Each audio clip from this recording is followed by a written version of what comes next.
Hello everyone, this is Gianna Castro, and I have something to say. So, in the episode that was recorded on Sunday, there were topics that we discussed, and there were things that I don't think were okay to say, especially for my kind of audience. Using gay as an insult is not okay, calling something gay is not okay, etc., Don't do it, that's really bad, that's really rude. I've dealt with that a lot. I know people that have dealt with that. Don't use gay as an insult, okay? Don't call someone the F word or the D word. Some people like the word queer, some people don't like the word queer. You just have to ask, I guess, what's okay. But again, if you're really not in the community, it's not your place. So, ask yourself if you're queer, what words do I like to describe myself as, and what do I want to avoid? Linked down below will be a link for the Trevor Project, which is a organization that helps with queer kids, teens, just if they need someone to talk to or with coming out and stuff like that. It's a really nice resource that I have used in the past. I know people that have used in the past, especially with this kind of stuff where it's like you feel like you don't belong and you feel like people are just making fun of you or whatever like that. Along with what Zach said as well, you are okay. It doesn't matter what anyone else thinks of you or your sexuality. You are your own person. Just because you're religious doesn't mean you have to say that you're a sinner or whatever. I feel like that's not someone's place. It's your place to decide, I guess, how you want to classify yourself. It doesn't matter. Love will always win. That is pretty much it from me when it comes to talking about this. I just thought it should be mentioned in the beginning. That way it doesn't make it seem like I'm giving him a platform to be a homophobe. So I'm going to go right into the intro now because I gotta do that, I guess. Hello, everyone, and welcome back to another episode of the Women's Sports Matter podcast. My name is Gianna Castro, and welcome back. And if you're new, how's it going? I love having new listeners. Listening to my amazing voice. Isn't that right, Gerald? Gerald's on the phone with me. No one can see, but he doesn't want to talk. If you're new here, this is a podcast about women's sports, but I do have to have different series like off-topic discussion. Today we are having our second ever off-topic discussion with a very special guest. His name is Zach Bernhard, and he is a former classmate of mine from my high school days. Today's episode is titled Branching Out, and we are discussing many different things, from abortion to presidential candidates, climate change, things like that. So, without further ado, let's get right into the episode. But wait, before we even get started, it is commercial time. Let's listen to a quick advertisement about Anchor, spoken by yours truly, and we'll get right into it. So you ready to get started? What I like to do on my podcast, I don't like to have things planned out. When I took my media class last year, we had to have a list of questions written out and everything for our grade. I don't like to do that. I like as I said earlier, spontaneous conversation. So this is a new series on my podcast. It's called Off Topic Discussion. This is a women's sports podcast, but it could be more, and that's why I decided to branch out a bit. The first one I did was what was it on? It was for a school project. That's why I decided to create a series on my podcast. Okay. So I talked about trans people matter and everything like that. Basically human rights stuff.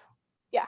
So what do you want to talk about first, since you're a very special guest on here? I'm good to talk anything. Anything come to your mind? Because I'm open for anything. We're both pretty involved people. What was your favorite club that you were a part of at JCA? My favorite by far was definitely the Respect Life Club. Taking a trip to DC and all that. That was definitely definitely one of the top 3 experiences at JCA, in my opinion. What was your favorite? I was a part of a mental health club called You Okay. Matter. It was started my junior year. I was not involved in it being started. One of my frisbee teammates were, but I didn't know her at the time. I found out about it through the social worker for my grade, and the next year, so senior year, I was invited to be a part of the like board. So I was co-communications director with someone else. So that was pretty cool to be involved with that. We did a few things within our sports division. We had like a big meeting thing in February. We had a day where people gave speeches about stuff happening in their lives, how they dealt with that and everything. I took part in that. It was I'm not one to be a public speaker, but I've gotten Yeah. past that point. And I remember when we did it in February, I was just so happy that I like broke through that little stage fright barrier of mine. I gave the same speech twice and it was so cool, Zach. Like hundreds Yeah. of people in the auditorium and everything. I was just blown away. But with you and your club going to DC is really cool. I text Sam every year to make sure like she was okay and everything. Yeah. Because I think it's really interesting that you guys get to go to DC. I know people from other schools like Bennett that also went. Yeah. And I want to know more about what that experience is like cuz for you because I've always wanted to go more not exactly for like what you guys are doing, but more for like the experience, maybe like taking photos and stuff, seeing what it's like to be with people that disagree with you because I like to see the different sides of everything before I make my decision. And I was in that point where I was like, I don't know where I fall exactly. Yeah. Obviously, I don't necessarily agree with everything that you stand for, but I do respect your opinion. Yeah. Me too. Yeah, the experience. I mean, we'd leave on the buses. I think like 7 p.m. at night, in a 14-hour bus ride to DC, which it sounds kind of awful sitting on a bus full of like Yeah. 70 other people. But I mean, it's a fun experience. You play games and stuff on all your phones, and bring deck of cards and other games, and then you asked about seeing other people that disagree with us when we're marching. Well, first, many of your listeners that might not know what Yeah, we're you should talking go about here. ahead and The explain Respect that. Life Club is we talk about life and the sanctity of it and how precious and important it is. And a lot of our topics of discussion are on abortion and like contraception and that kind of stuff. But we also talk about like afterbirth and how we can help people with children after birth, and also we talk about bullying and mental health and people with disabilities. So kind of like life from all spectrums, from birth all the way until natural death. And we do talk about the death penalty as well. Um, so the March for Life then in DC is like January 20th or so, I'm gonna say, and hundreds of thousands of people from all across the nation go there to march on DC to protest court decision of Roe v. Wade, which is in 1973, which made abortion illegal across the land of the U.S.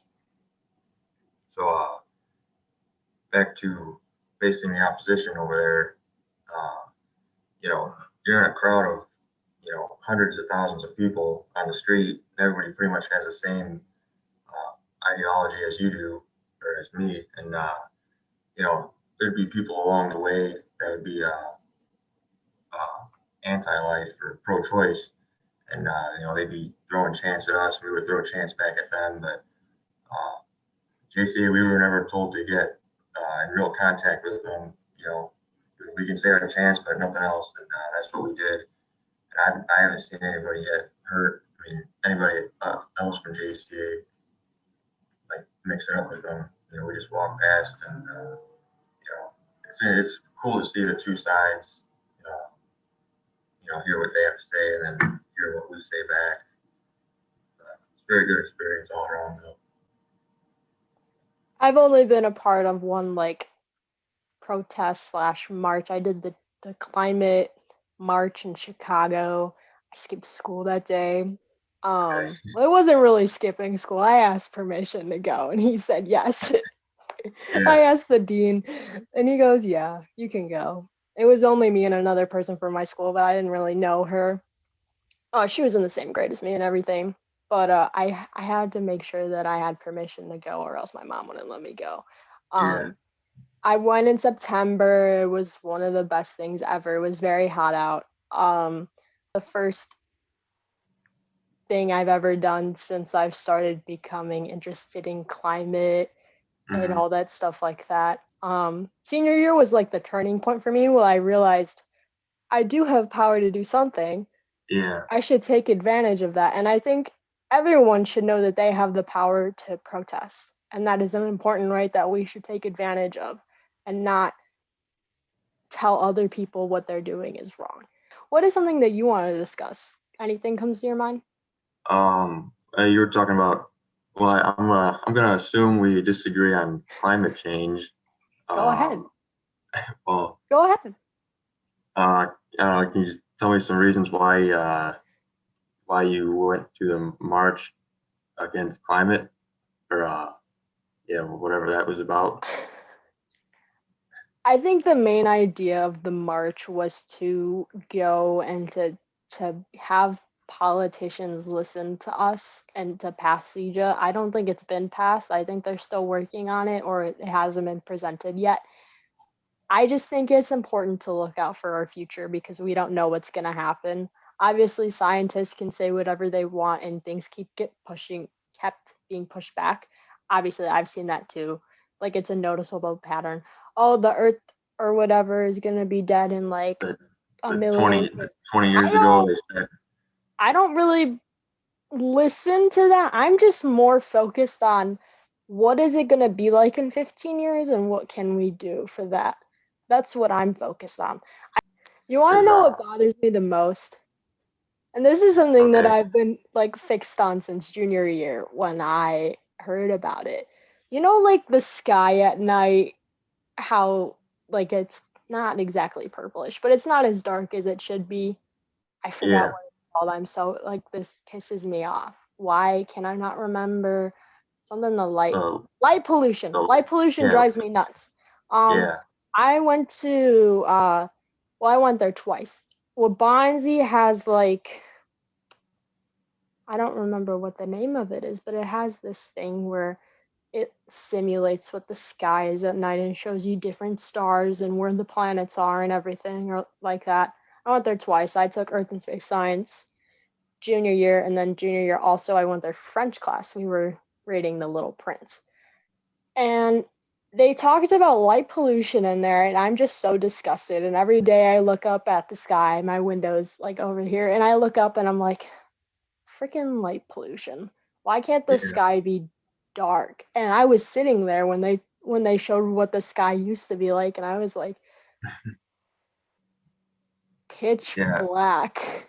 yeah. I kind of had the same experience. I live south of Joliet. When I look to the north, the sky is kind of like just a grayish color. And when it's pitch black at night, the sky is gray and you can't see any stars. And then when we look to the south, and you can see stars and it's pretty dark. And then we took a trip to northern Wisconsin, and then up there it's just totally dark, and you can see thousands of stars. It's crazy how that light pollution, how much it changes the look of the sky there. Yeah. I went on a retreat when I used to be a part of my grade school's youth group. We went to Michigan for a few days. And when we got there, it was nighttime. And I looked up and I was like, I haven't seen this in a long time. It's Yeah, just so sad that we can't enjoy what's happening in the sky. Like where last week we could have seen some of the aurora borealis, I believe. yeah, Yeah. the And then Jupiter and Saturn and Saturn. Jupiter, we can't see it because of the light pollution. That is something that drives me nuts. I just wanted to talk about that for a second. No one listens to me.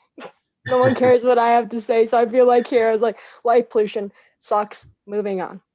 Yeah, well, that's something I could agree on too. I like looking up at the stars. I like seeing where the planets are. I think it's very interesting. true wonders of the world is up there. Yeah. What else do you want to talk about, Zach? Anything else coming to your mind? Um, what do you got? I was going to be a poll worker this year, and they never Okay. got back to me. I did the training and everything, and I was really mad because I wanted $200.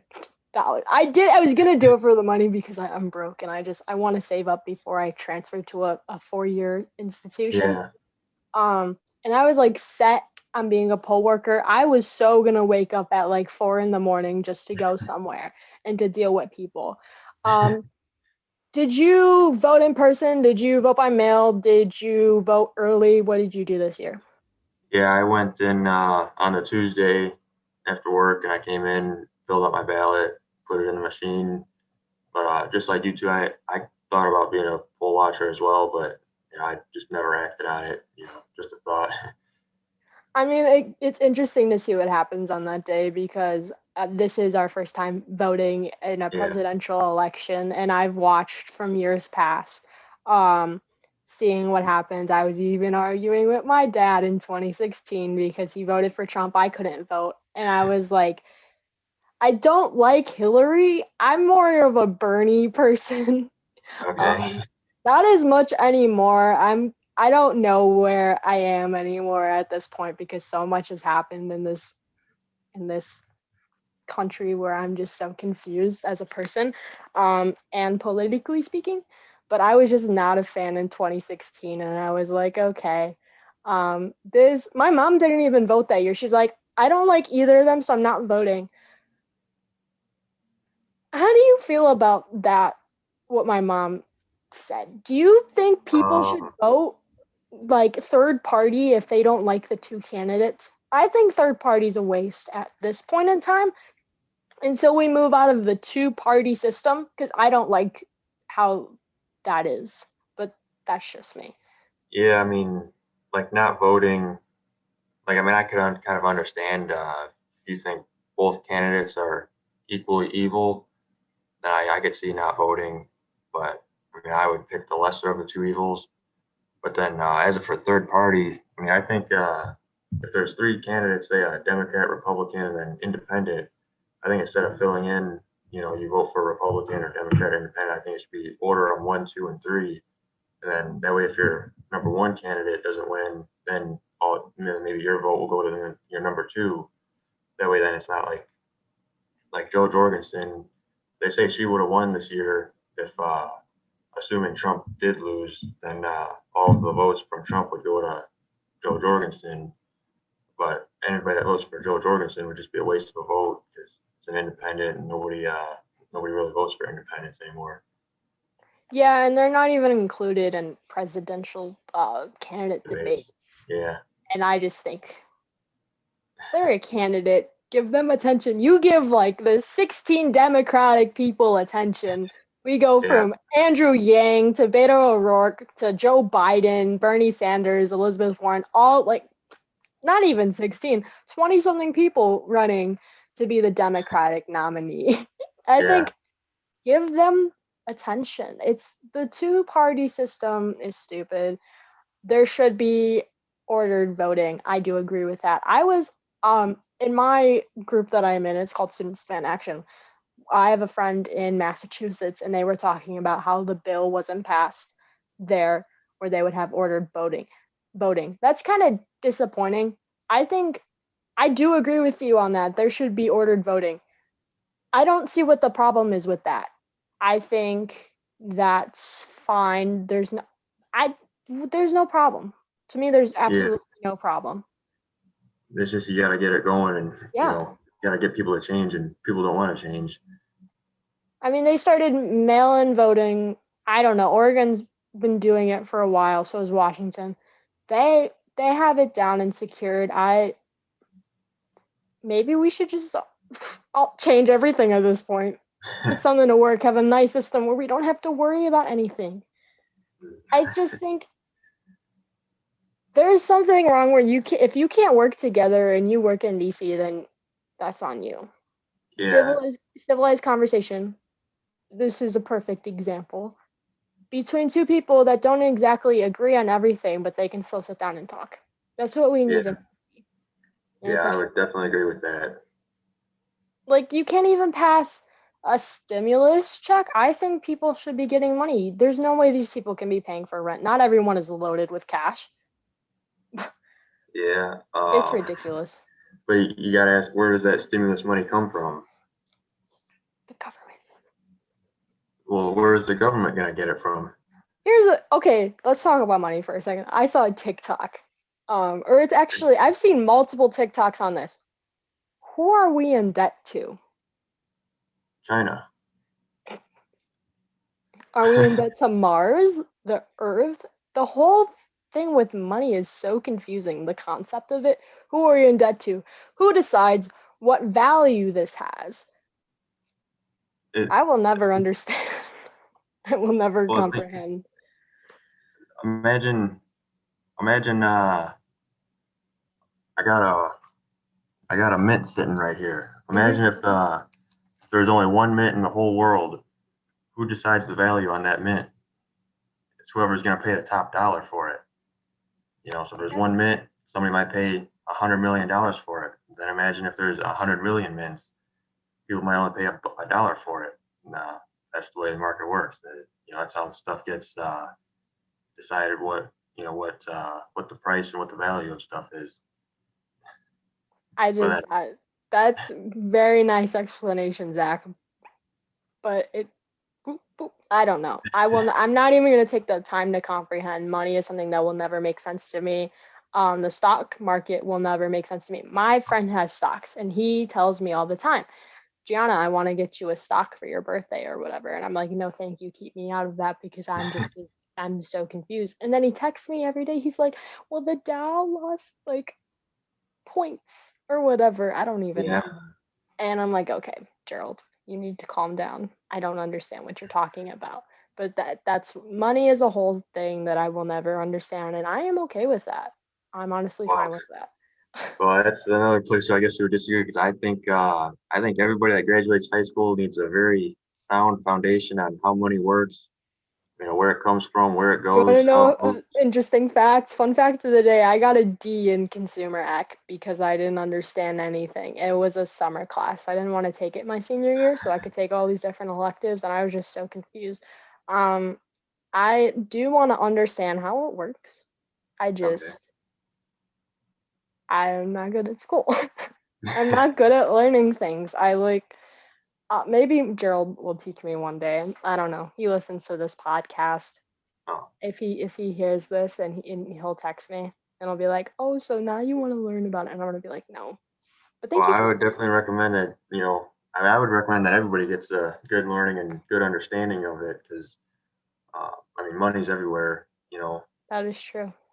Like Money is everything, everybody has got to I pay guess. for stuff and Yeah. make money to spend money, and when you talk politics and stuff, a lot of it has to do with money and taxes and rates and where it's spent and how it's Hmm. spent, and all that. I do want to learn. I don't know who to learn from. Maybe I should take an online class since I'm off until next month. Um, Switching gears, let's go back to election stuff. Okay. I The one thing that bothered me with this election is that back in when it was, what is that, the primaries or whatever it's called, Yeah. um I don't like Joe Biden. And a lot of people that I know disagree with me. Like I said before, I was like a Bernie Sanders person. I'm a huge fan of AOC. Not a fan of her anti Semitism, but I'm a huge fan of AOC. I didn't want Joe Biden. And my cousin disagreed with me. We had a conversation about this. I was more of like an Elizabeth Warren, maybe Andrew Yang, not Pete Buttigieg or Kamala Harris. Not exactly big fans of them.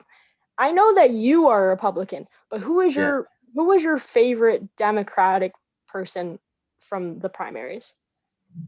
If I had to pick one, I would go Michael Bloomberg because he's similar to Trump in the fact that he's a New York billionaire businessman, So, like we were talking about earlier, he knows how money works, and money makes the world go around. So, you know, you can run the government like a business, kind of like the way Trump did.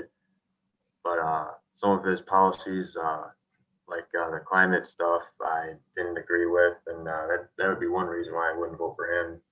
And I think he was also, for a lot of spending, government spending, and going into more debt, which I'm not for that either. What are some reasons that you don't like Joe Biden? I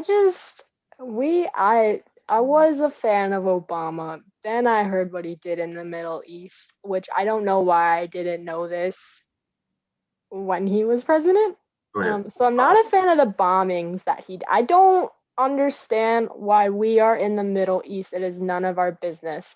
That is Okay. like a whole nother topic. But he's old, and so is Trump. I don't think we need like these Yeah, they're old. only like I think they're like 4 or 6 or maybe 8 years apart. But I think if you, well, they're in their 70s, right? yeah, Yeah, that's too old for me. I I think not that there should be like an age limit or whatever. Like even Bernie Sanders is too old. So yeah, is what's her name, Senator California, Dianne Feinstein. She's so old. All these older people that they don't. I think the older people that are representing people in the United States, mostly the older white people, they're not exactly the true representation of what is happening now. I'm more for younger people coming in because they know what's happening, or maybe middle-aged people, but I just think the you younger said folks. you said younger white people. There's a lot older white people need to Oh leave. yeah, older white people. Yeah. What about Some of older? them are stuck in the past. Okay. Joe Biden was stuck in the past, I'll tell you that much. I do not like what he did when he was in Congress. That is also another reason I don't like him. He didn't do much. Did I still vote for Joe Biden? Yeah, because I don't like Trump. What don't you like about Trump? So many things. The one thing that got me the most is the trans military ban. Even though that doesn't affect me personally, I have a trans cousin. For him, he doesn't want to be in the military or anything. But for him not to have the choice, I feel like if you want to serve your country, go ahead. Would I want to serve my country? No, because I literally hate guns. I am just no thank you. Fireworks bother me too. So like I don't even know how that happened. Uh-huh. But if you want to serve your country, go ahead. That's fine with me. I don't understand what like the whole deal is, like what genitals you have or whatnot. It drives me nuts. That's one thing. I What else truly bothers me? His voice is annoying, but like that's the whole thing. I think maybe it's because my dad likes him. I'm not close with my dad. My dad is like somewhere else. Okay. But and the whole Bel Castro side of my family is like all Trump and everything. I want to tell you a story. Okay. My mind goes so many places. When Trump got elected, my the Bel Castro side of my family was so like excited and everything that they threw a party. I went to that party. This was when I didn't know anything about politics, but I knew I didn't like Trump. My sister, my dad, and I went, and we didn't know what was happening when we got there. I look at the TV, I look around me, and I was like, this is a school night, and you took me to a Trump party. Why? And I was just so agitated that night, but the food was good. I wasn't gonna complain. But I don't talk to any of them anymore. They're all like hyper focused. And they're like really rude to my cousin too, the one I was talking about earlier. I don't agree with that. Like transphobia, homophobia. Ugh, get out of here. That's just with me. Um, that's why I don't talk to them anymore. That's why I don't like Trump either. It's like the whole LGBT for Trump thing bothers me. That's just me personally. Um, like not being able to, if I'm not going to be given the option if I want to adopt a child in the future or not, that's kind of rude. in my opinion, because I think I'll be able to take care of a child. Not that I want to. I don't want kids. As I tell everyone, and they're like, "Are you sure?" And I'm like, "Yeah, I'm pretty sure, for now at least." But not having that option kind of bothers me. That's another thing that got me riled up. But that's two things. Well, three with the voice included that bothers me. And the tweets. Do you like the tweets? No, I would. That's. Okay. I mean, I'm not saying I like everything about Mr. Trump, but Yeah, the tweets I think are his biggest too issue. much. They're Like, like overkill. you know, It's like a you childish just need to tweet. settle down sometimes. 3 a.m. Corruption. I don't know. I muted him on Twitter. Or yeah, muted him on Twitter because sometimes I follow a lot of journalists and they Yeah, would quote him. I don't want to see it. I don't care. Like once he's done in what is it 23 days or whatever, I'm gonna be like, no more tweets. I might as well just block him. Or I really should get off of Twitter. I only go on there for like sports stuff. yeah. And well, the podcast is on Twitter too, so I have to run that. Um, do you what do you like about our president? Like, what is the reason that you voted for him besides, business and everything like that? Well, he's done the most for the pro-life community, which you might call me a one issue voter. I think abortion is the most important issue to vote on in America here, because without life, where would we be? Um, he's done the most for the pro-life community. Like, he's cut funding to Planned Parenthood, which we're probably going to disagree here, but I think that's probably one of his biggest achievements. Oh, actually, another one of his biggest achievements is in the Middle East. I think he got three countries to Yeah, make the peace with the peace Israel. things I do agree with. Us being there, not so much. But like that's like a whole nother issue, of course. Yeah, but I mean, I think that was great because nobody has ever made peace in the Middle East for thousands of years now, and Mr. Trump just did it. And it's gonna be interesting to see if Joe Biden keeps the peace up or if he gets us back in the Middle I East don't war. know. Honestly, I couldn't tell you. I could not tell you because I have no idea what's gonna happen. But I just the Middle East thing with the peace is good. I do. Does everyone want to recognize that? No. Is that Well, one they of should the though. good things? Should they recognize it? Yes. Is it one of the best things that he's done in his term? Absolutely. I will agree with you on that. The whole Planned Parenthood thing, I don't know because like obviously I've never been to one. I don't know what it's like there. I know that they do other stuff besides abortion. I don't know how that works out for them. I know they do cancer screenings that I've heard of, and I've heard people going there for that. Do I think they should get cut funding? I don't know. I'd have to do more research on that. When it comes to terms of the pro-life thing, um, I just, for me at least, I would like a choice, especially if, God forbid, if I ever get raped or something. I don't want that child to be a reminder of something that has happened. I don't know if I would want to go through that process either. For me personally, I never want to give birth ever because 9 months of annoying pains, morning sickness, no thank you. I want to go and live my life and do whatever job I'm going to do. I don't need a distraction. That's why I don't want to give birth. Pain, suffering, maybe something good would come out of it, but I just don't want to do it. Um, the whole what is it called? Plan B stuff. Birth control. How do you feel about that? Oh, I don't think any of it's good.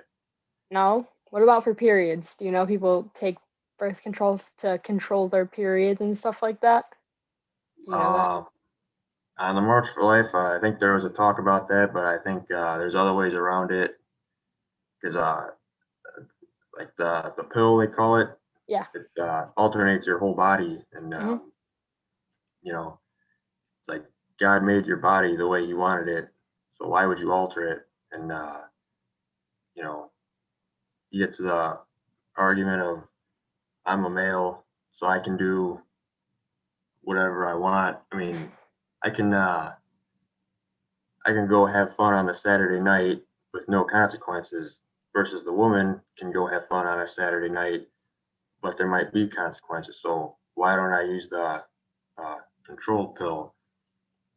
And I mean, it is kind of a tough argument, but there's consequences to your actions, and I just think, I think pregnancy is a miracle, and it's the greatest thing on life, and you know, life starts at conception. So if you were to have the abortion, you're literally going to kill your child, and I think that's our nation's Holocaust here. They got 6 million Jews in Nazi Germany, and we got 60 million babies here in America, and you know, I just think that's awful. I mean, I'm not a huge pill taker. I never have taken a pill until literally this year because I went to the doctor and I was in so much pain and they're like, "Here, try this." And then all I went was like this and it worked out. I think pills are scary. That's why I don't really take Yeah, that. Medicine is scary for me.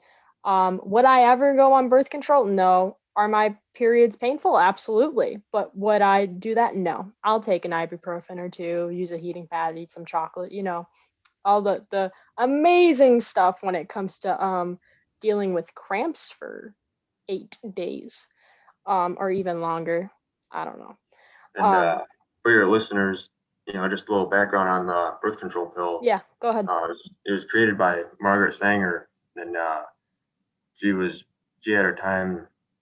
She was pretty big in the news and stuff, doing a lot of her work from like 1920 to 1960, and she she was all for what Hitler was doing, and she was anti-Semite, and get rid of the Jews, population control. Uh, she thought they wanted less black people in the world, and so she came up. She's the founder of Planned Parenthood. That is She gross. started abortions and birth control pills, and they put. She wanted. Her object was to get less African Americans in America, and eventually in the whole world. So she put all of her Planned Parenthoods in the most black communities, and passing out birth control. That way, black people can't have children, and if they do happen to get pregnant, then they can go to a Planned Parenthood clinic and get it taken care of. So that's just a little history there on that, and that's why I would say the birth control pill is a pill of evil. Hey everyone, I hate to interrupt this podcast, of course, but when you gotta fact check, you gotta fact check. I don't want to be putting false information out there for everyone. It's important to do your own research, like I said in this podcast, but circling back to what Zach said about abortion and Margaret Sanger, that is just false. We've got Time Magazine, we got New York University basically saying no. And again, those links will be in the description for you to read up yourself. Margaret Sanger wasn't racist. And when people are trying to quote her for when she was talking about the black community and being in the South with Planned Parenthood clinics, she's actually looking out for the people that were there. And when people talk about this certain quote that I'm going to read, they use the first part of it. And I think when we're talking about the truth and we're talking about things that matter, it's important to discuss the whole thing. So let me just pull up that quote, and I just read the article from Time Magazine as I'm editing this podcast. And elevator music. Where is it? Where did it go? Here it is. We do not want word to go out that we want to exterminate the Negro population, and the minister is the man who can straighten out the idea if it ever occurs to any of their more rebellious members. And people think that what she said was wrong. But I don't see anything wrong. The whole purpose of this was to empower people, and as the article mentions, she did focus her efforts on minority communities because that was where, due to poverty and limited access to healthcare, women were especially vulnerable to the effects of unplanned pregnancy. And she also said in 1914, enforced motherhood is the most complete denial of women's right to life and liberty. I, again, wanted to touch on this because I think it's important. I don't want lies to be on this podcast. You're welcome. Now, let's get back to the episode where we can listen to whatever else he has to say. But, sorry for cutting in and everything, but what he said was not true. And I just wanted to say that. And when it comes to the terms of the eugenics thing, basically she was saying what everyone else was saying. Really quickly, I would like to mention in the 1920s and 30s, eugenics enjoyed widespread support from mainstream doctors, scientists, and the general public. Planned Parenthood officials are quick to note that despite her thoughts and idea in general, Sanger uniformly repudiated the racist exploitation of eugenics principles. So basically, she was saying what everyone else was saying in the 1920s and 30s. Could we call it everyone else that was doing that? Because that's just plain wrong. But again, like I said, what are you saying was wrong? I just wanted to jump in and say that. Let's get back to the episode. Thanks for listening. But another thing with the whole abortion thing is it doesn't necessarily stop it. It just stops legal ones. So it's like more dangerous for people that try like a homemade version of that, with the coat hanger thing and everything like that. I think it should stay more for safety concerns, so people don't hurt themselves or eventually end up killing themselves because they're poking and prodding at their body just because they feel like they have, I guess, maybe they think it's a burden or something like that, for them. And I just want to have, a choice. Yeah, I feel like I'm morally obligated to change your opinion, though, that life begins at conception. Go ahead. This is off-topic discussion. We're having a discussion. Go ahead. All right. Keep going, Zach. I mean, when would you say life starts? I honestly don't know. I didn't pay attention in biology when we watched when Morissette put on the video about childbirth. I thought it was really gross because of all the blood and mucus. I didn't even know there was blood and mucus in until at that point. I wasn't really educated as a child. I didn't even get a health class, like a true health class, until my senior year. It was cut off due to the pandemic because it was the last semester. I don't know a lot about what is happening, but for me, I don't think that the third trimester is okay. I think first and second is fine, but third trimester abortions are really rare. First and second are fine. Okay. If that makes sense. So, roughly how many days or weeks that is? I have no idea. Well, I can't remember because we did learn about it. We talked about abortion in my advanced health class. It was such a fun class because we talked about all these different things. And we did all these different activities where like you would pick a side of the room and then you would have a discussion like why you picked that decision, what you would do and everything like that. I don't necessarily remember all the dates and whatnot or how many weeks it is.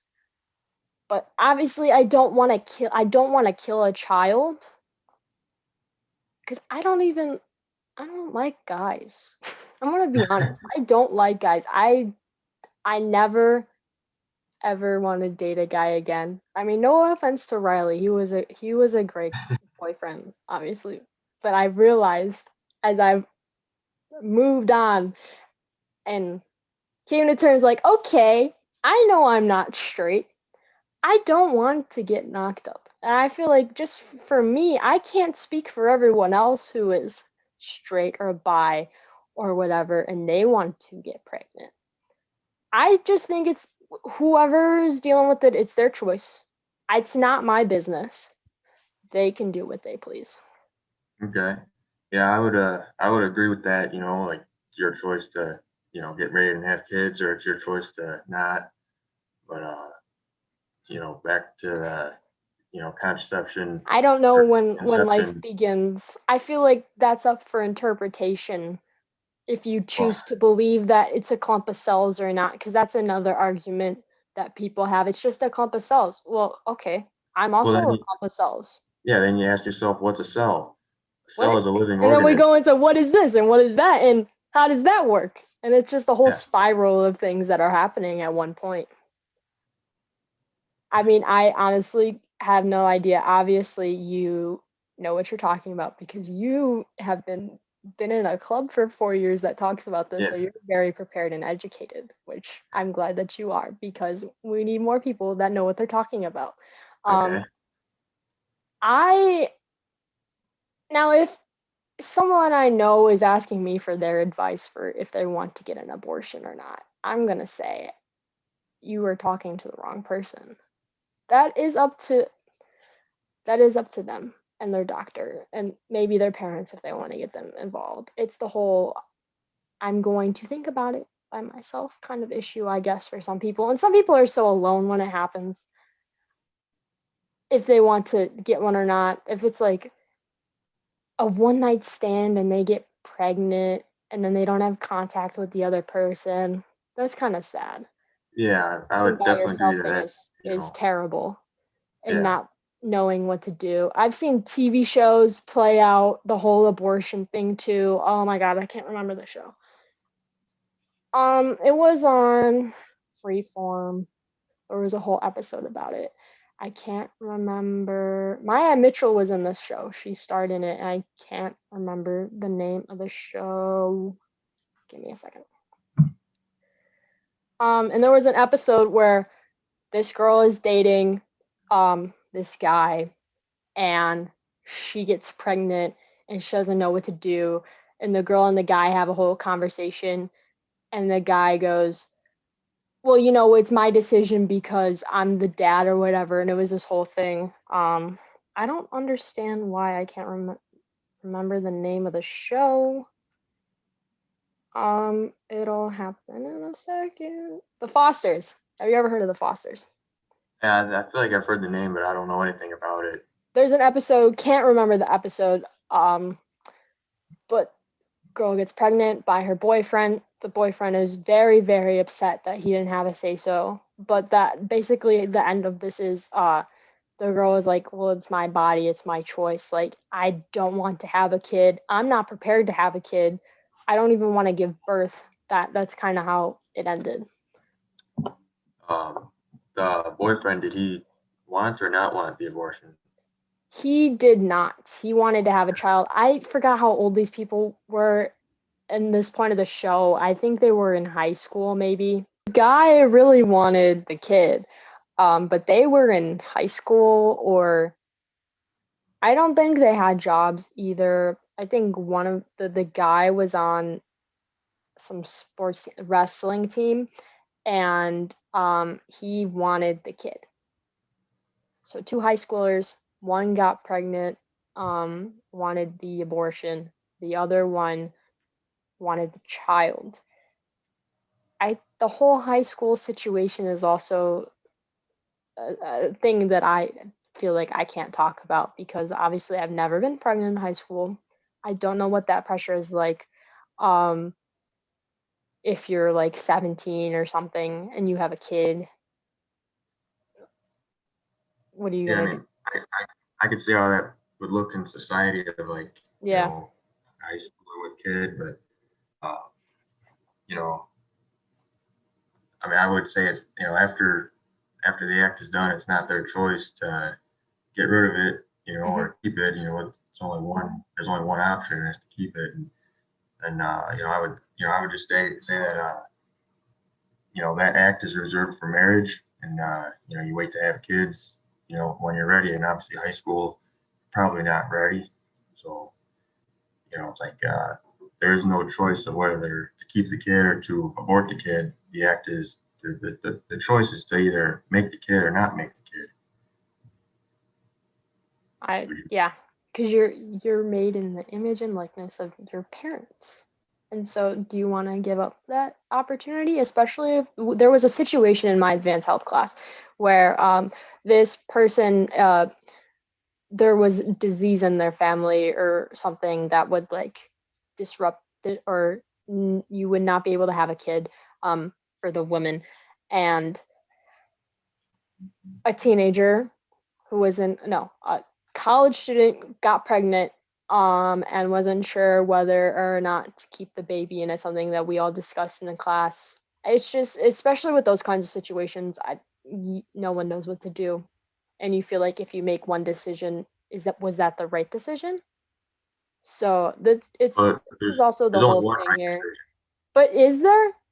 Especially Yeah, for a person that maybe not is not religious, and they don't really believe in anything, and they're just so confused and they're lonely, and they're all in their head, and they're just like, oh my gosh, the question what am would I gonna be, do? doesn't matter if they're religious or not, just do they believe in life? Do they, Do they believe? They just don't know. And I feel like some people are in that position where they just have yeah, no idea what they're going to do. I would definitely agree with that. That some people they're uninformed and they make decisions, without full knowledge, and that's when we getting ourselves in situations like that. But I mean, I think that's something that the pro-life community is working on is getting the word out that life starts at conception, and any abortion after that is murder.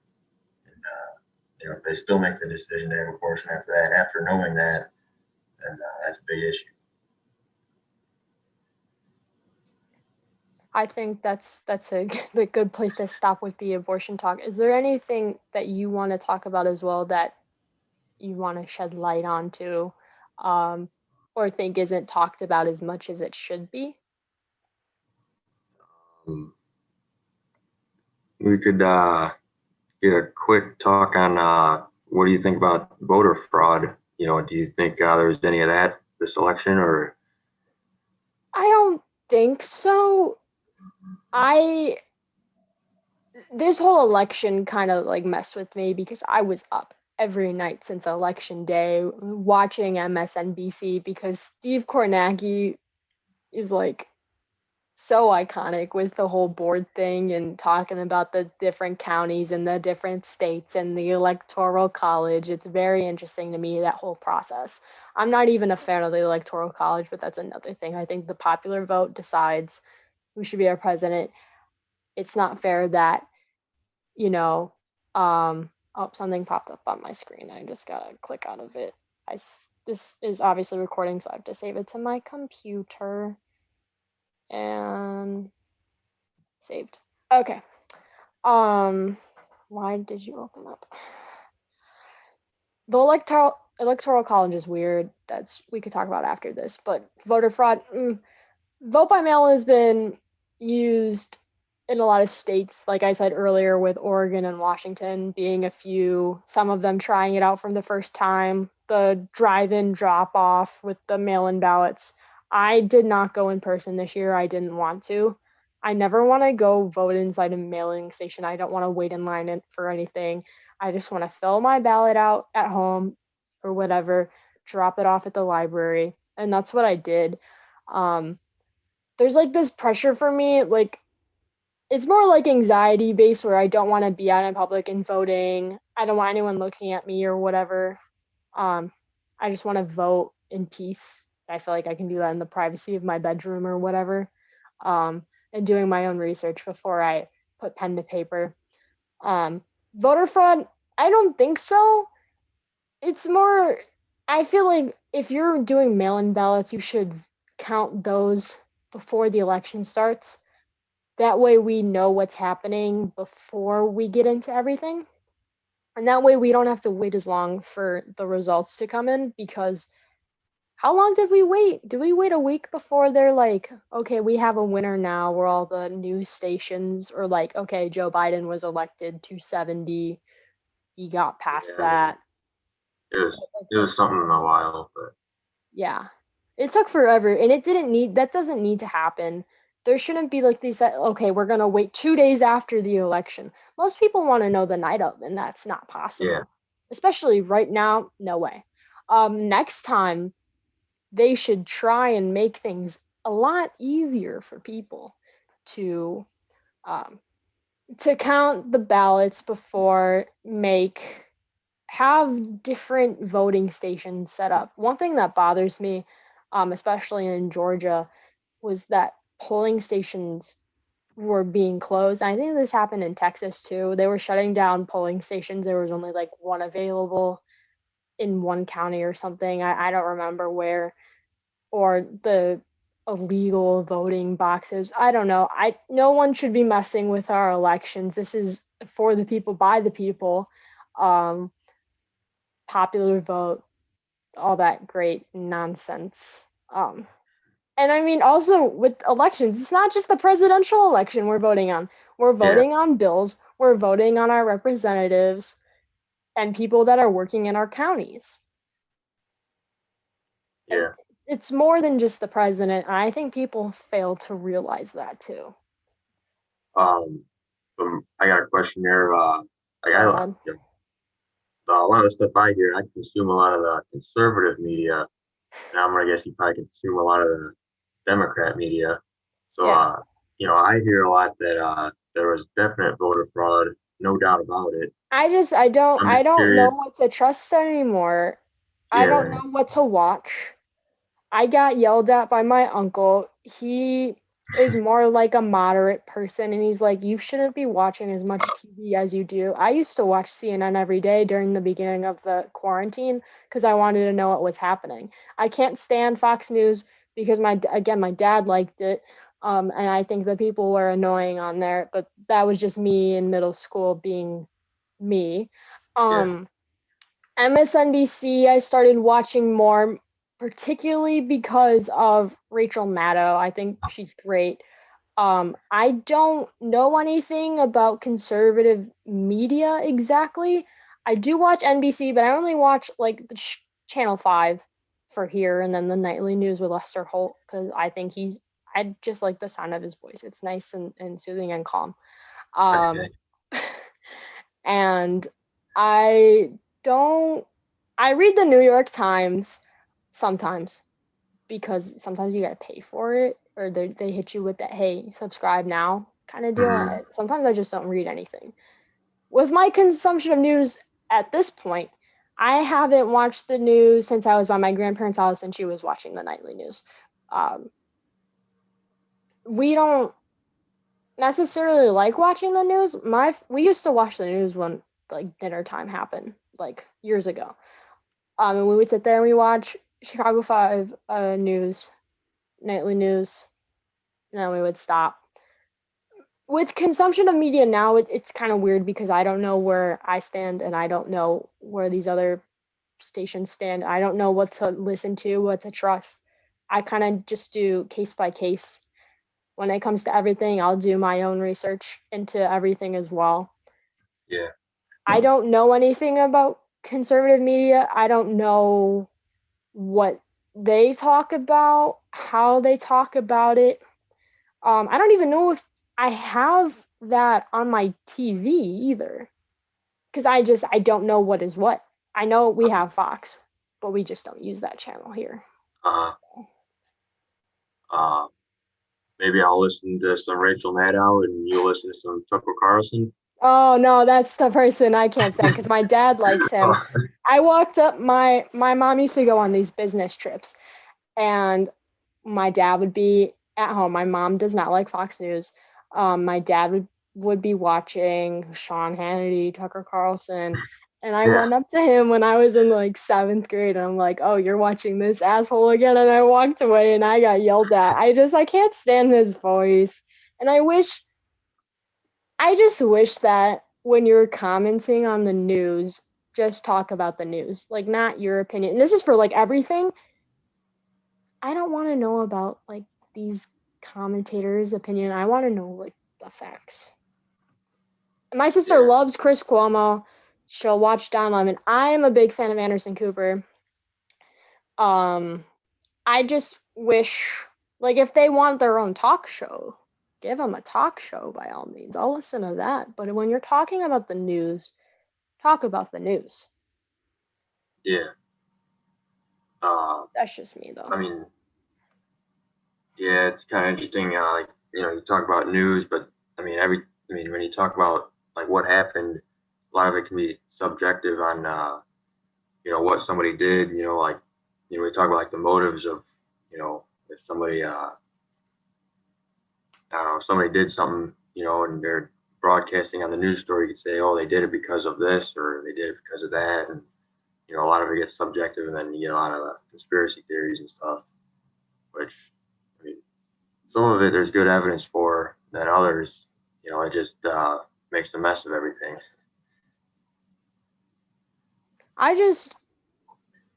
I'm having like an existential crisis because what do I believe? Do I believe it when I see it? It's this whole believing thing for me. Yeah. Do I trust it? Maybe, maybe not. It's like even when you do research, can you trust your research? Can you trust Yeah. anything at this point? Yeah. I don't know. I would agree with that. You weren't at JCA long enough to have a teacher that recommended me to this website, but you should visit this website. It's called theconservativetreehouse.com. And Treehouse? Is it an yeah, actual treehouse?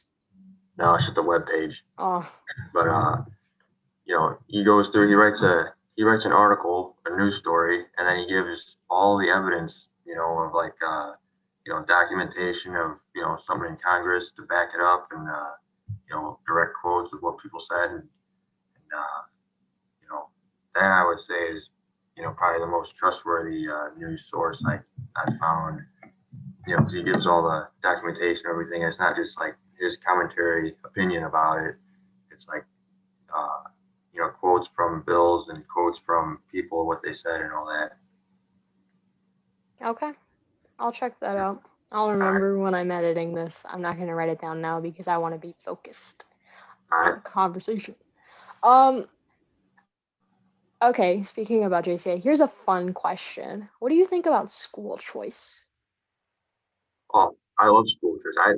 I think like school districts, I'd eliminate all those because if I didn't go to GC, I would have went to Joliet Central, and I hear that's like not a very good school. You don't want to go to school in a castle? That would be pretty cool, but I mean, I Metal just hear, detectors all around. I've heard the stories. I've heard yeah, all the stories. That in uh, Joliet West. No. I mean, I would have gone to Bolingbrook High School. I feel like we're in the same boat kind of thing, but like I moved. yeah, And then I ended up at Nequa. I had a nice time. I've been to both private and public schools. I actually had an even split between them, 6 and 6 years worth of the differences. I kind of missed public school. I I was lucky enough to go to a good public school. yeah, Some public schools are really bad. Was I a fan of JCA though? Not at that point in time. I feel like I did a lot of I had a lot of growth at Nequa. I felt more comfortable with myself. I don't know. okay, I just had the whole mental health thing with my first 2 years at school was not fun. One thing I will always remember about my time at JCA is my chemistry book almost falling on my head from my locker from the top shelf. Um, and another thing is the whole backpacks thing at JCA. My backpack at Nequa was so useful, and I didn't even have that much stuff to carry, but I oh, like having it. That's a nice perk. And okay, then there's more classes too that you can pick from. There's just more opportunity in some places. Am I for school choice? I don't know. I kind of don't want funds being taken away from public schools because obviously they could do better. Um, would I send my kid to a private school? Probably not. Unless, I marry someone that's religious because I'm not religious anymore. If they want to give our child like if I marry a Jewish person and you want to send them to a Jewish school, I'm fine with that. If you want them to experience that religion. My time at JCA made me realize that I didn't want to be religious anymore, but I kind of was already coming to that point once 8th grade hit. I even got confirmed. I didn't want to be confirmed. I just kind of like Uh, regret doing that too, because I'm what was technically a Catholic, but what was your reason for not being religious anymore? I'm gonna be honest. Hilka kind of, Uh, yeah. I just okay. Did I like Hilka at first? I did. I was quite fond of him. And then I went more into like his class and I was like, this is a nice way to end my time at JCA by being uh, in his class. what didn't you Um like about him? I mean, like you liked him at first, and then what kind of changed later on? conversion therapy. When he Okay. talked about was it his cousin or someone that he knew and he talked about that. And this is when I realized okay, I know I'm not straight. I was growing more into that because I came out freshman year and then sophomore year I was like, okay, I don't know what I'm doing kind of deal. Junior senior year I was like, okay, I'm more comfortable now. Um the whole thing with the Catholic Church and like homosexuality is like one thing and I'm like, okay. Also family is another thing for Well, me as well. can we pause real quick? What? Uh, what did what do you think the church says about homosexuality? Oh, Staley too. Hilka Staley with their comments kind of made me like, okay, is this what a true like religious person would Well, say? like, what It's just with kind of comments? me, here's the thing. With me, if you make a comment, I'm going to assume that you're homophobic, especially with these two teachers that I deal with. And I think Vogan at one point too. I think he made some weird comment that I was upset about. Obviously, I wasn't vocal about this because I was a scared little freshman and sophomore who didn't know what they were doing and Okay. didn't know how to act or whatever. I was just bundled up and quiet. And now look at me, I'm speaking on a podcast and I Yeah. gave a speech in front of my classmates at school.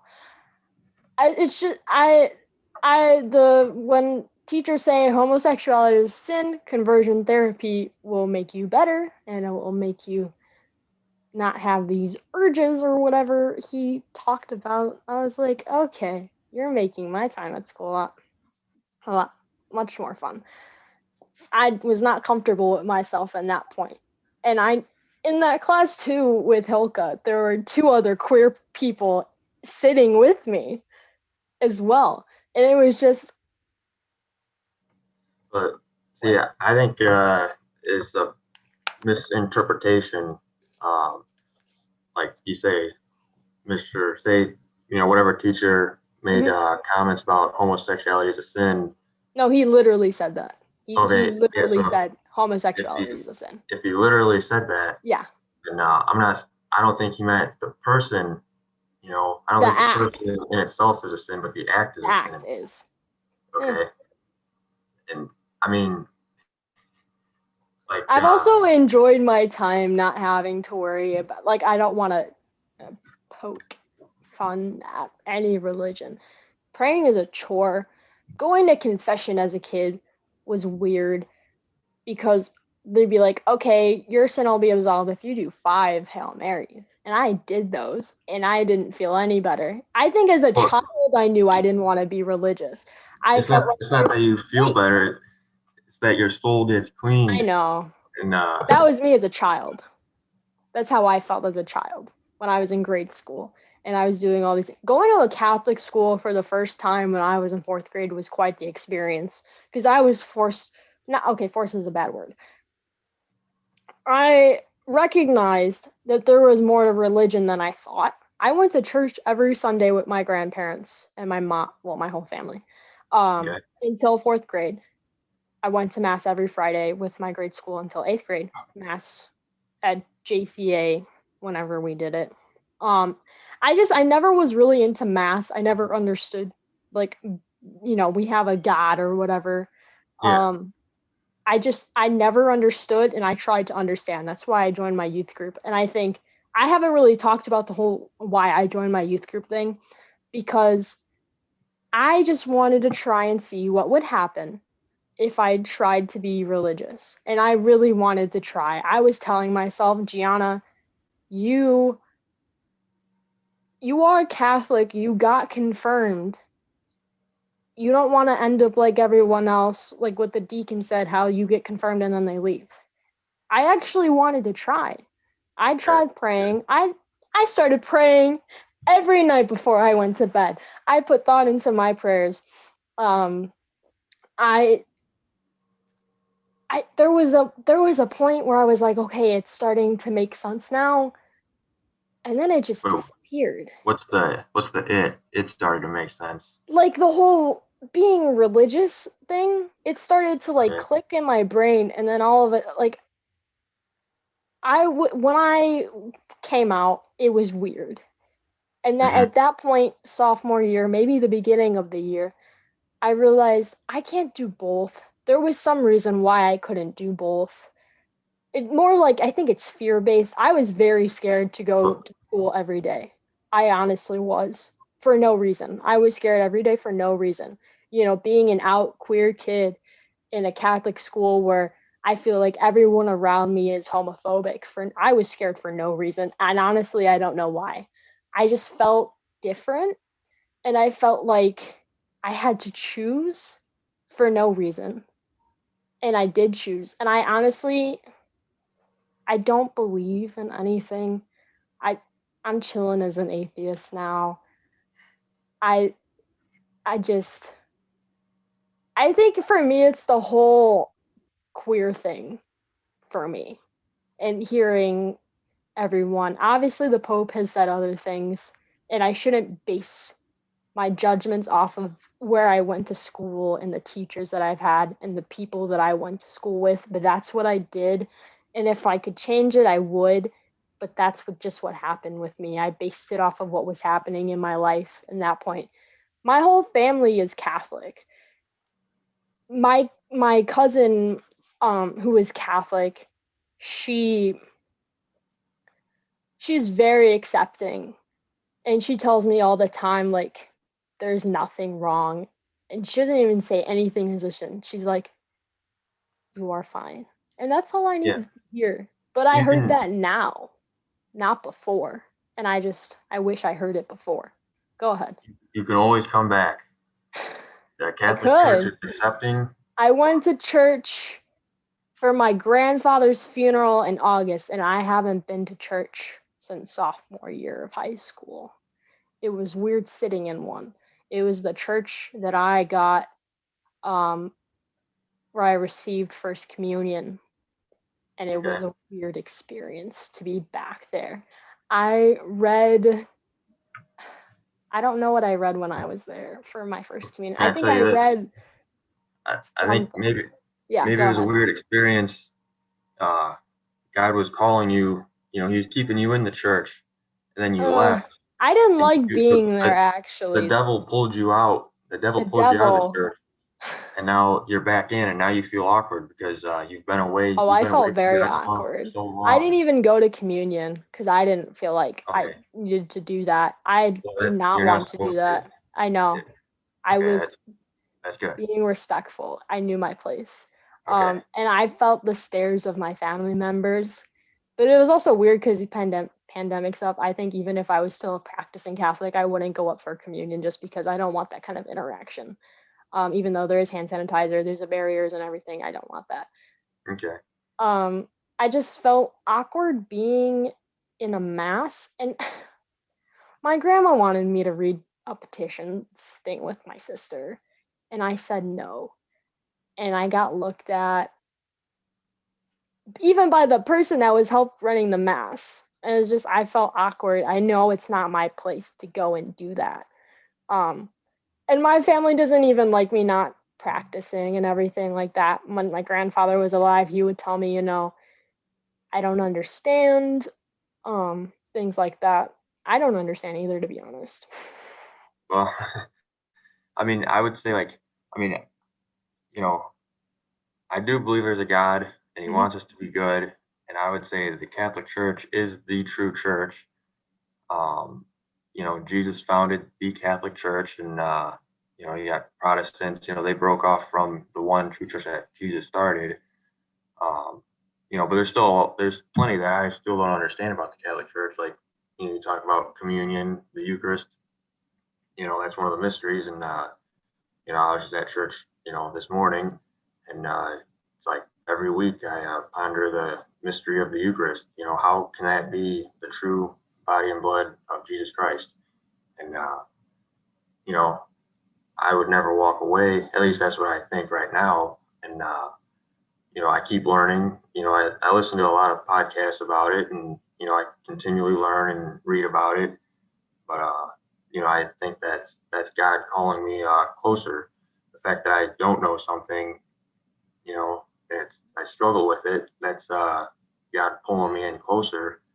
You know, and if I were to walk away, they'd be rejecting God, and they'd be like going with the devil then, and that'd be the opposite of good. So I mean, in your situation, you know, I would just keep learning, keep reading, watch some videos, listen to some other podcasts, and I could reference the show for you and all your listeners, the Patrick Madrid show. He's got a very good podcast. A lot of people that are lost in their faith call in. He's got a radio show, and people call in, ask him questions, and he's very informative, and it's very eye opening. Some other people in their situations and uh, call in, and he answers questions, and I learn a lot, and I'm sure plenty of other people call in with their stories and stuff, and it's just a very interesting show. So I'd recommend that to you and all your listeners. Okay. I've never heard of that show, but that's probably because I'm not into Catholic media. Um, I'll never understand what I went through my freshman and sophomore year. It was such a difficult time in my life. Going to school was a chore. I did not enjoy that. Um, I could agree. I could follow that. Going to yeah. school. I was just in such a weird point in my life. I didn't have many friends. Even when I was in friendships, I was like, why are people friends with me? Um, I sat by myself at lunch every day, in the beginning of the year, for a few months until Sam and Kelsey walked over. And those were like my first true friends at JCA, and I'll be forever grateful for that. Yeah. I being the only person from my school to be there, and losing my main friend group from freshman year, my sophomore year was also weird because everyone else moved away or went to a different school out of the four of us. Um, so that was quite the experience for me. I also was so depressed my freshman year. I would get a panic attack in the beginning of seventh period, McDermott's class, for no reason. I don't know what happened. Um, they gave me Tums one time because they thought there was something wrong with my stomach, and I was having an anxiety attack, and they gave me Tums. I'll never forget that. That is such a weird experience.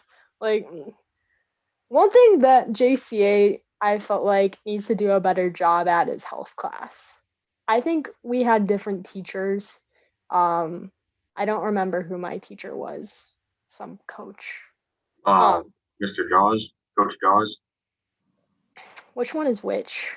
There's two of them I know, but I don't know their names. This one, he was a baseball coach, I think. Or Yeah. My name's not coming to my mind either. I know the face, but I can't remember. But when I was in health class, that was a time because what I don't what didn't you like remember about learning much. what didn't you like about health class, JCA? Didn't one class get to learn CPR? I remember that someone, Oh, so okay. some class got to learn CPR, and I think it was like just one class or one teacher in my class did. And I was like, that's weird. That's weird. But I would like to be CPR certified. I want to know how that works and what I would need to do in that situation. I think everyone needs to know that. Um, Yeah. it there was like a lack of sex education that I feel like is important. Even though we went to a Catholic school, I feel like it's important to educate people, even though, the Catholic Church says you can have sex after you're married. Um, for me, I didn't learn anything about that until I was 17 years old, and that is upsetting. My sister, she transferred from the grade school that we both went to public school when we moved to Naperville, and she learned about sex education in 7th grade. I was like, Mhm. what? To have that education, I would like to be informed. Do Yeah. you think that these schools should be teaching sex education? No, I don't think it should be up to the school because I mean, I think it's up to the parents. The You know, parents, yeah, because the school, if you like leave it up to the censoring school, issues. well, I mean, it's like this. If you leave it up to the school, like who knows what the school is gonna tell your kids? Like for me and my family being a religious family, uh, like a public school, secular school, they might say, "Oh yeah, take all your contraception, and if you do Well, get it's more pregnant, like we what have Planned happens at Parenthood this come from." point. It's more like, how does it work? I had to Um, educate myself, and I feel like I shouldn't have to do that. You know, even though I'm not straight, they barely teach queer sex ed, which is also like a thing that I feel like should be incorporated somehow, because no matter what, there's a possibility for STDs, and that is important to teach at least. How to put on a condom too. That's a great thing to learn about. no, see, No? I Is wouldn't it just say an you shouldn't learn. embarrassing thing? Because I would also be embarrassed to be in a class like that too, but it's still knowledge is power. You need to learn about it or else you're uneducated. I don't want to be Well, uneducated.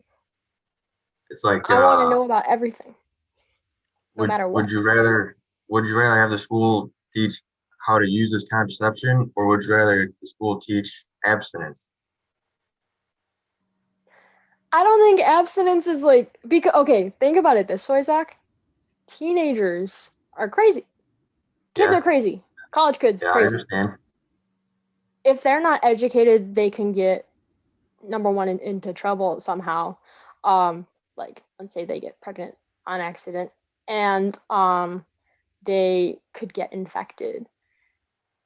The whole STD thing is my main concern, because if you don't teach about this stuff and then you get something and you look down and realize, what is that bump? How did that get there? That's what I think of. I want to know what could happen But just because to be prepared. you could use all this contraception and still get those problems. But if you practice abstinence, it's 100% probability that you're not going to have any of those problems. I mean, You know what I'm saying? I've been made fun of by my sister and my own neighbors because, I'm an 18-year-old virgin, not because I want to go out and have a wonderful time. It's just because I'm a scared little child who was uneducated, and I didn't even want to have that kind of interaction anyway. Am I waiting Okay. until marriage? Does that really count with when you're gay? I don't know. I honestly don't know, because if sex is supposed to be between a man and a woman, I don't give a shit, honestly. I just Well, see, I don't know. I would say I don't believe in gay marriage because I would say Okay. marriage is between a man and a woman. Well, I would Zach, say, I'm still gonna invite you to my wedding anyway. Okay. all right, You're um, invited. all right, um, That's it. That's all you want to say. You don't believe in sure. it? Why? Why is it between a man and a woman? Why does it matter though? Like who loves who? Yeah, It because does. I mean, coming from a religious person, Yes. I say it's in the Bible. Yeah. Marriage is reserved between a man and a woman. Adam and Eve, not Adam and Steve. Honestly, though, that's kind Have of you heard funny. that When one? I see those jokes, I'm like, that is very funny. And some people don't get it. And I'm like, well, clearly you haven't read the Bible. Yeah. Um, I mean, like, I don't really know where I stand on if you're born gay or if you're, That's a over whole time nother your thing. That's experiences. another thing with Hilka. I mean, I respect the man kind of, not 100% up. Like, I respect him as a teacher, as a person. That's a whole nother thing. Um, because his classes, religion wise, were very nice. His classes, when we have debates, not so much. Not so much. I was not a fan of those. The whole religion Well, part, yeah, sure. well, Everything else, the no. debates. Did you not Were like they the really debates because debates? Did you not like the debates because they didn't align with what you wanted to hear? Because No, say the here's the thing that bothered me. One of the first things that bothered me is that if a girl is wearing a dress or some provocative piece of clothing, she is asking for it, and most of the guys in the class agreed. It was mostly like the jocks, I guess, or whatever, and all the girls okay. were looking around and they're like, Yeah. no, consent is so important, and I feel like that's another thing that should be taught, because that is what is talked about a lot in sex ed as well. But it doesn't matter what you're wearing. Well, I mean, yeah. I mean, you said consent. I mean, I'm all for abstinence until marriage, and then as for like uh, whatever you were saying, the girl wearing say a skanky dress. Hmm. I'm all for dressing modestly too. Like people wearing all tight clothes and stuff, I and don't even short like stuff. wearing crop tops. It's more Yeah. like I am really, really pale and I don't want you to see how pale I am. That Like is just just me. the other night watching It's a Wonderful Life, Yeah. filmed in the 40s. It's like you look at how people dress there, like no, today you got people walking on the streets in their pajamas. I Back like then, putting on my pajamas. well, I'm back wearing then my though you pajamas still. got Long sleeve everything though, because oh I yeah, get cold at night. Yes. yeah. I get cold easily. I don't really care how people dress. You think it's bad outside. Have you ever been inside a public high school? No, No. I went to a public K through 8. Well, that's different. People Yeah, are much more adventurous with their clothing styles um in high school, and it's weird to see people walking around in the different clothes. I like seeing what people like to wear, especially if they're wearing like a jersey or a hoodie with like some brand on it or whatever. I think that's interesting. But dress code wasn't really an issue at Nequa. It was at JCA because if you're not wearing a belt, detention. If you're not wearing your lanyard, detention. If your shorts are short, detention. yeah. I'm glad I never got a detention because one time I didn't wear my lanyard, and I hid it like inside my polo, and then my homeroom teacher, he said, where's your ID?" And I was like, "What ID?" And then I had to go and buy one Oh yeah, because I forgot it at yeah. home. It was very upsetting. But going back to Hilka's class, I want to ask your opinion on the whole situation of what happened with him and the school and the people that wanted him out, because I personally wanted him out. I don't think debates like that should not be in a religious class. I feel like that's more of like a health class situation, at least, or advanced health, because we talked about a lot of different things that weren't necessarily health related, more like um, we talked about abortion, we talked about queer and trans rights, um, we touched on sex ed, uh, stuff like that. That really wasn't Hilke's job, but he did it anyway. I wasn't comfortable with it. Um, but I was also not comfortable with anything anywhere at that time in my life. Do you think what happened in the summer should have happened? Or do you think it should No, have not at went all. better? I think they could have done a whole lot better of a job. Like Mr. Hilka, Yeah. I feel like I know Mr. Hilka very well. Hmm. I went on the March for Life 3 years Yeah, you with know him super well, pro-life club and yeah, everything like that, obviously. Yeah. yeah. I was also in 2 other clubs of his, the Students for Troops and Hmm. the Weather Club. And Mr. Hilka, he's a great guy, down to earth, very nice. I just feel like the Catholic Church says acting on homosexuality is wrong. And, I just feel like the situation is that people don't like to hear that. And then they go out and call Mr. Hilka But should it be homophobe. taught in a class? Yeah. Especially if you know that there's queer students in there just to make them feel guilty or whatever. Even No. though well, I remember when I was in that class, there was someone that wasn't out yet. There was me and another person that were out. Um, I was still a little tucked away. Other people were comfortable with themselves. I felt bad for them too at that point when I was sitting and listening to him in class. I was just thinking, how do they feel right now? How do they feel being in this environment? Even people being made fun of. That's another story I could get to later, but you can keep going. You said he said it to make him feel bad. See, that's a big I was misconception kidding I'm with talking that one. about. All right. Well, I was I mean, kidding. it's like there's certain truths that are true, and you can't diffuse that. Like Hmm. if that's the truth, and that's that. I think there's some people that they hear that truth, and since it makes them, it's kind of like this. If one person's one way, and the truth is that lifestyle of living is wrong, then that means that person is wrong, and that makes them feel bad, and that makes them resentful, and then they want to get that person that's speaking that truth out of there. That's pretty much what happened there. And the truth is the truth. You can't, there's no such thing as my truth and your truth. There's always, what's true.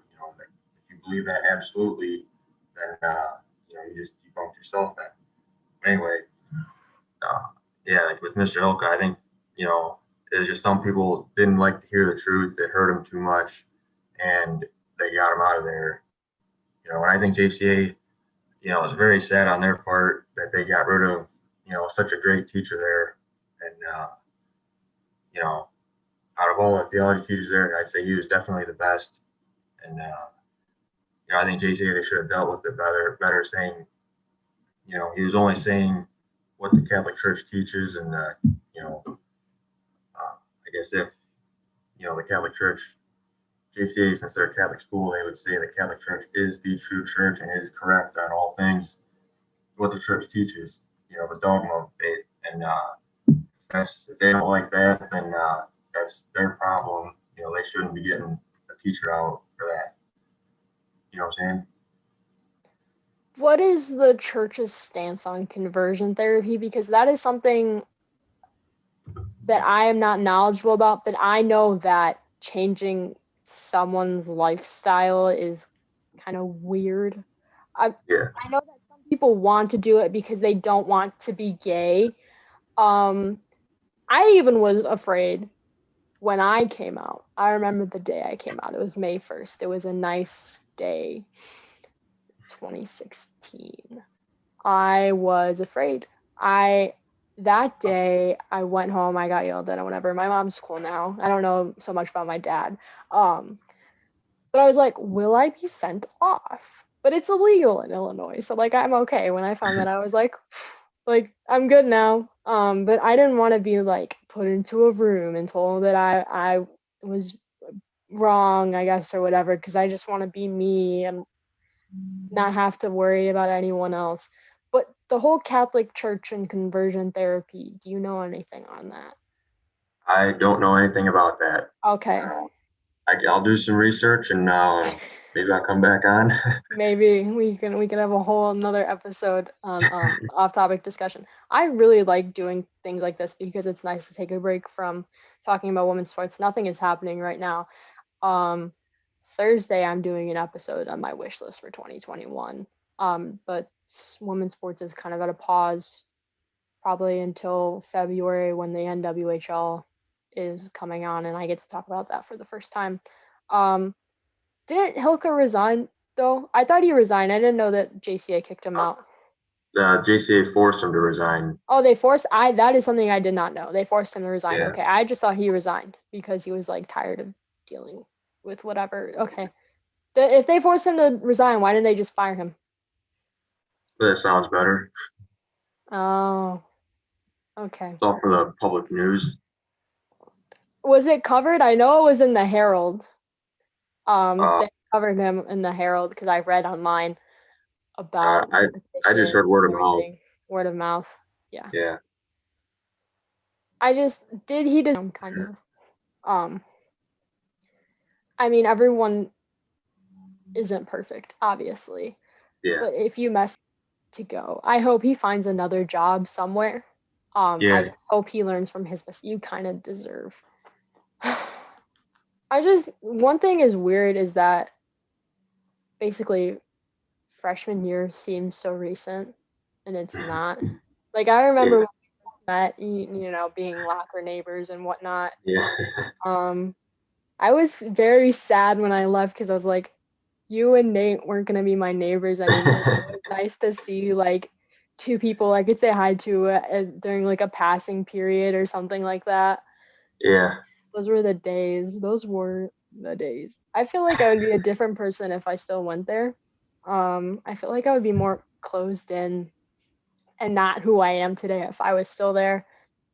I told myself when I went there I wasn't going to graduate from there, and I knew it for a fact. We were looking at schools before.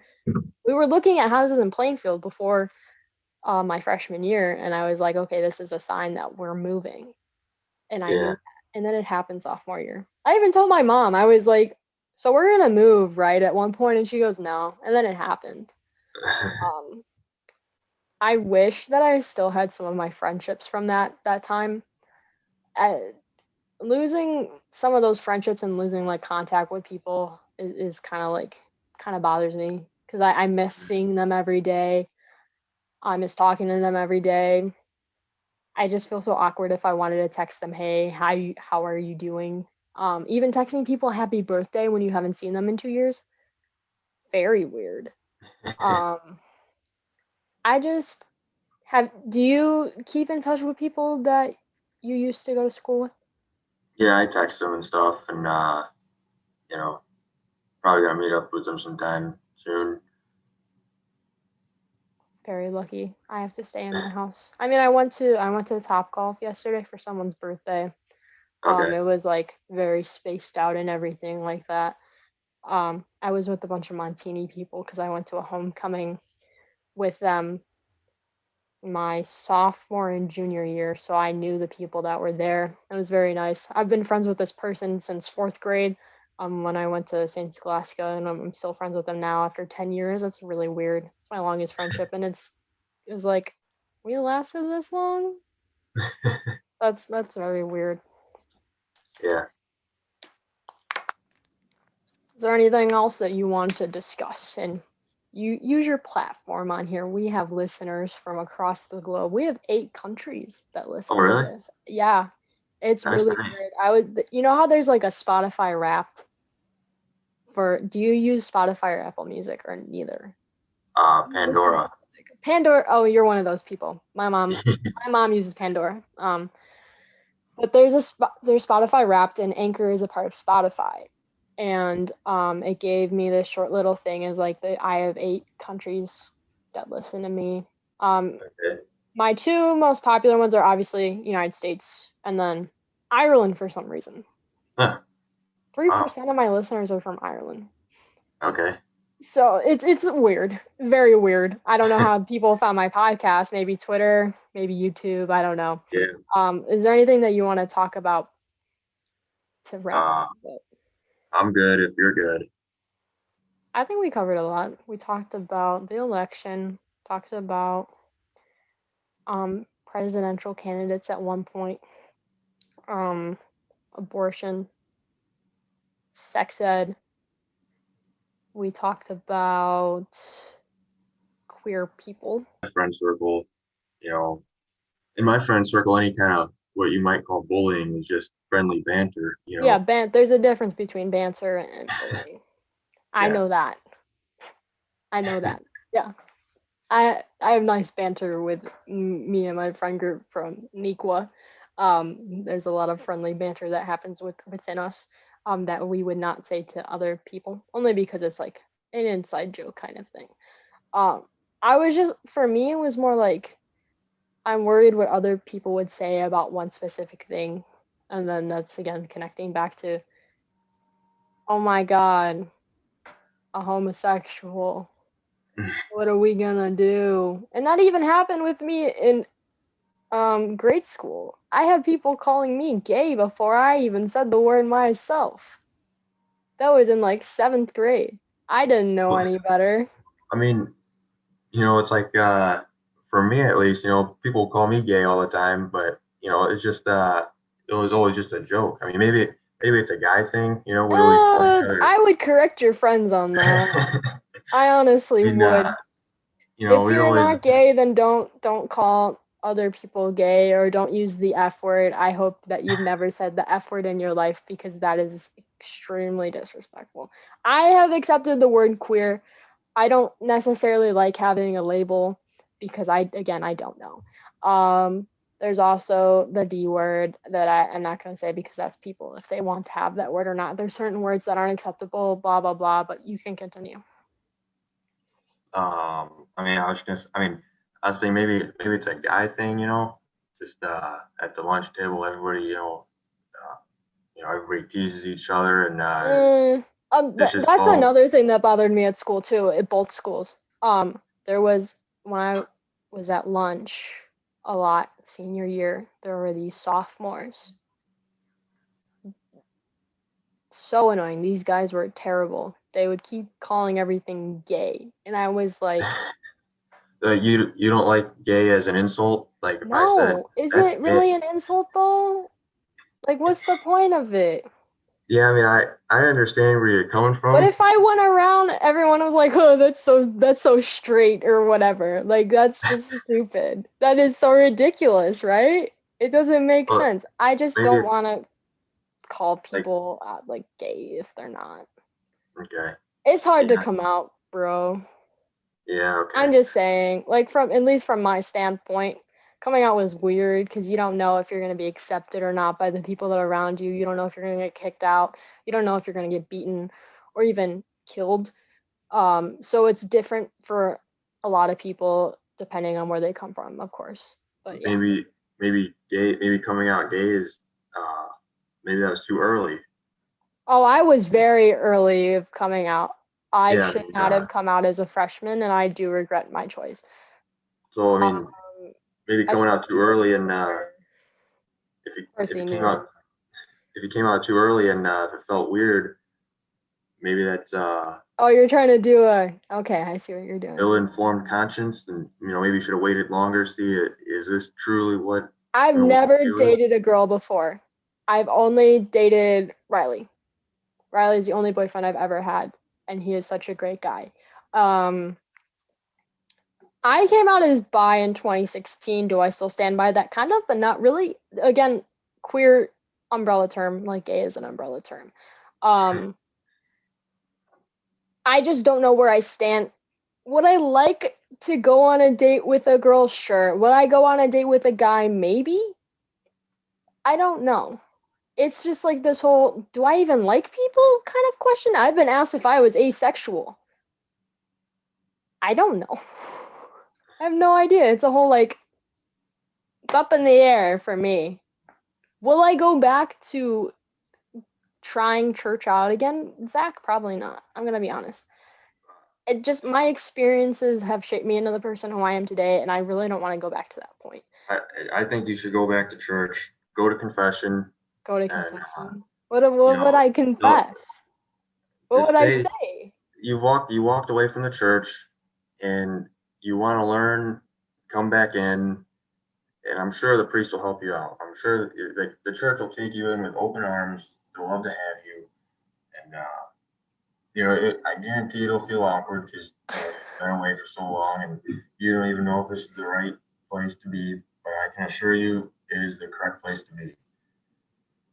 When I was in grade school, I felt so weird because, again, when I was in 7th grade, I was called gay for the first time. Like, not exactly to my face. My friend told me about it. Um, and then it happened in 8th grade because I almost went to, I think my mom wanted me to send me to an all-girls school. And then I was like, I don't really want to do that because I want to go to co-ed school and everything just for no reason. And I got made fun of, like, oh, because you don't want to, like, turn gay or something like that. I was like, oh, okay, like, calm down, guys. We're in 8th grade here. What do you know? I feel like the school I went to wasn't exactly accepting, and like that is technically my church now, even though it used to be the one where I received communion for the first time. I feel like I'm so isolated that I don't even want to try anything anymore. Um, just because, again, experiences that have happened. Mass is boring to me. Like, I don't want to be rude or anything. It's not supposed to be entertaining. I know Go it's not there. supposed to be entertaining. Here's one thing that I would like to say. I've always wanted to go to the Easter Vigil Mass. That is something Okay. I've always wanted to go to. Only because I heard that it's like one of the best masses in the whole year. Yeah. You get to see people being baptized into the church Yeah. after all the work that they've done. Um, I mean, it's Completely a dark beautiful too and mass. everything. Yeah. It's all decorated, and the people from RCIA, which is like Catechism for Adults, that get into church, and they get baptized usually on the Easter Vigil Mass, and you know, good mass to go to, especially probably if you're coming back in, which I think I would go there just to sit in the background and to watch, not exactly participate because I don't I want mean, to. I would say Yeah, go I ahead. would say that's a good start. I remember when I fun fact of the day that not a lot of people know. I used to sing for mass when I was in 8th grade. That's something the 8th graders got to do, was sing during mass on Fridays. And I did that for some reason because I wanted to, even though I don't think I'm a good singer. I don't like people listening to me sing, but yet I decided I wanted to go up and have everyone look at me while I'm singing. Yeah. I used to want to read during mass um, just because I liked having a challenge of reading the scriptures from the Bible because some of those words are really big and I don't Oh yeah. understand them. They're just there. It was just middle school was such a weird time, and so was like the first few years of high school. Um, there was a point in time where I did enjoy it. There's just again, like I said before, I tried with my youth group. I really did. It just didn't work out. Afterwards, I left my youth group when I was the end of sophomore year. I did one last retreat with them, and that was like my last hurrah, I guess. And I ghosted them. Um, it felt weird, and also the people that were there weren't really nice. In fact, my middle school bully was there participating within the youth group, the one that decided they think they have a nice gaydar or whatever, which Uh, apparently they do, now. Um, but I decided I didn't want to be in that environment, especially where I would be looked at by them. I didn't want to be in the same room as them. And I also didn't know where else to go for a youth group, so I just left and I ghosted them and I just stopped doing religious things my junior year of high school. And that's been like that since. all right. Yeah. Oh well, if I stayed at JCA, would I still be practicing? That is a question I could not answer. Um, I knew when I left sophomore year that the last mass that I went to was going to be my last mass that I've ever went to, and I was proven wrong in August. Um, but I wanted it to be the last one that I went to. I even went to my cousin's confirmation. Although I didn't stay in the church, I sat outside the church because I was having a terrible day cramp wise. It is also weird to see the Knights of Columbus in person because they were there. And I Yeah. was like, you guys dress funny. Yeah, they got the funny hats and the cool Yeah, sweaters. it was so weird seeing them, and they were all sitting down. We went to, I think it's St. Walter's. It's in Arlington Heights, I think, or Itasca. Those are where my cousins are. But I went there. My mom was picked to be a what's it called, sponsor. I can't remember for who, but that's why we were there. I was proud of my cousins, obviously, Yeah, because they decided they wanted to do that, and that's their choice.